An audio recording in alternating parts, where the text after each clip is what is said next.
Hello everyone, मैं divine फेमनन आपके लिए ट्विन फ्लेम की करंट एनर्जी लेकर आई हूँ, जो कि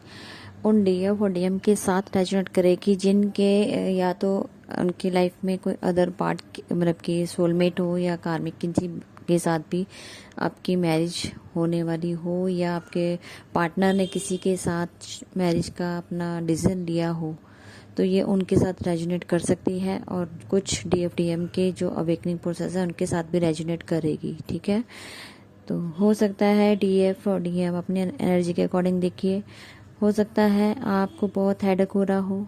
आपका हेड और आइस में बहुत हैवीनेस फील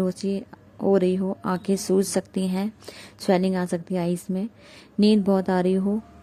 तो, और आपको पर्जिंग बहुत हो रही हो, और आप फ्यूचर का बार बार आपका माइंड जो है फ्यूचर की तरफ आपको इंडिकेट कर रहा हो, या आपको साइन ऐसे दे जा रहे हो कि आपके फ्यूचर में कुछ होने वाला है,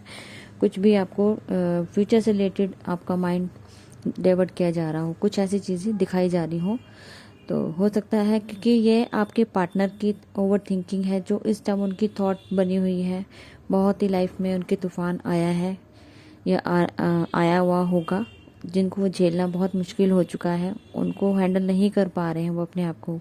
उनकी लाइफ हेल्थ से कम नहीं है इस टाइम, क्योंकि वो डीएफ और अनदर जो भी पर्सन के साथ उन्होंने ड्रीम देखे हैं शादी के, या उनके साथ मैरिज करने चाह रहे हो, या कुछ डिसीजन लिया हो, तो उन दोनों के बीच में एक बैलेंस बनाना और उनका जो एक रिवील फेस हो जाना बहुत बड़ा कारण बन चुका है दोनों के बीच में। इस कारण से उनकी रातों की नींद उड़ चुकी है, वो सो नहीं पा रहे हैं, कुछ उनको समझ नहीं आ रहा है कि उनकी लाइफ में चल क्या रहा है। इस टाइम वो ना तो जो खुश थे किसी अदर पार्टनर के साथ, वो खुश हो रहे थे कि उनके साथ मैरिज हो रही है, तो लेकिन इस टाइम जो उनके साथ हो रहा है वो बिल्कुल अंधेरे में, जैसे उनकी लाइफ में अंधेरा आ चुका है, ऐसे इस टाइम वो फील कर रहे हैं। और अब इस टाइम उन्हें ना तो किसी की परवाह नहीं है, वो डिवाइन को सरेंडर कर चुके हैं, उन्हें नहीं समझ आ रहा है कि ये सब क्या हो रहा है। तो अब वो बहुत मजबूर हो चुके हैं, मैं सोचने पे मजबूर हो गए हैं कि अब किया जाए तो क्या किया जाए कि सब कुछ बैलेंस हो जाए। लेकिन अब उनको जो पार्टनर है उन्होंने भी उनको अलर्ट कर दिया है कि अगर आपको डीएफ के साथ अपनी लाइफ स्पेंड करनी है तो आप हमें छोड़ दीजिए, क्योंकि उनके सामने रिवील हुआ है, उनके जिनके साथ मैरिज होनी थी उनके सामने रिवील हुई है उनके डीएफ। तो ये डिसीजन उनकी जो अदर पार्ट हैं, जो अदर है उनकी जिनके साथ मैरिज देखी है उन्होंने ये डिसीजन लिया हुआ है, वो पार्टनर उनको अलर्ट करते हुए या उनको धमकी देते हुए नज़र आएंगे। हो सकता है उनको बहुत ज़्यादा तंग कर रहे हैं इस टाइम, बहुत ज़्यादा परेशान किया जा रहा है। डीएम को बोला जा रहा है कि अब आप डिसीजन लें, क्या करना चाहते हो, या तो उनको रख लें या मुझे रख लें। ऐसे करके उन्होंने एक डिसीजन ले लिया है, उन्हें बोला है कि आप डिसीजन लें। तो हो सकता है इस टाइम आपके पार्टनर बहुत ही ज़्यादा सैडनेस हो, डिप्रेस्ड हो, डिवाइन को सरेंडर कर दिया हो, बहुत साइलेंट मोड में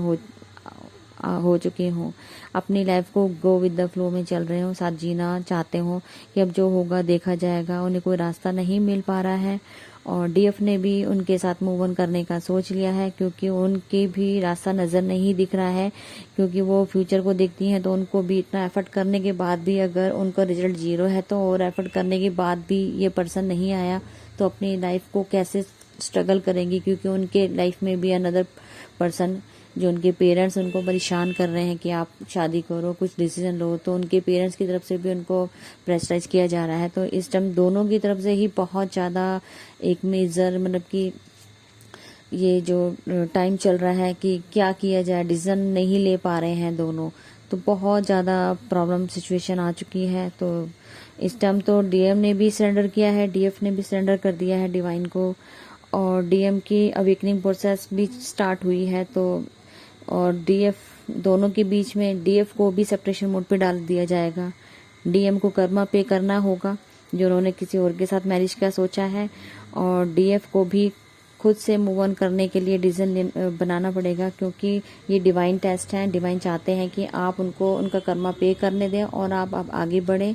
ये सेपरेशन आपका 3 से 4 महीने तक का हो सकता है, और हो सकता है कि इसके बीच में आपको डीएफ अपने आप को ग्रोथ, कॉन्फिडेंस लेवल बढ़ाना होगा। अपने इंट्यूशन को फॉलो करते हुए हर चीज़ के लिए आपको आगे ग्रोथ करनी है, अपने आप को स्टैंड करना है, स्टेबिलिटी लानी है अपनी लाइफ में। तो इसीलिए आपको ये टाइम दिया गया है। तो आप अपने पर्पस पर ध्यान दें और पॉजिटिव थॉट्स रखें और जो हो रहा है उसे एक्सेप्ट करते हुए आगे बढ़ें।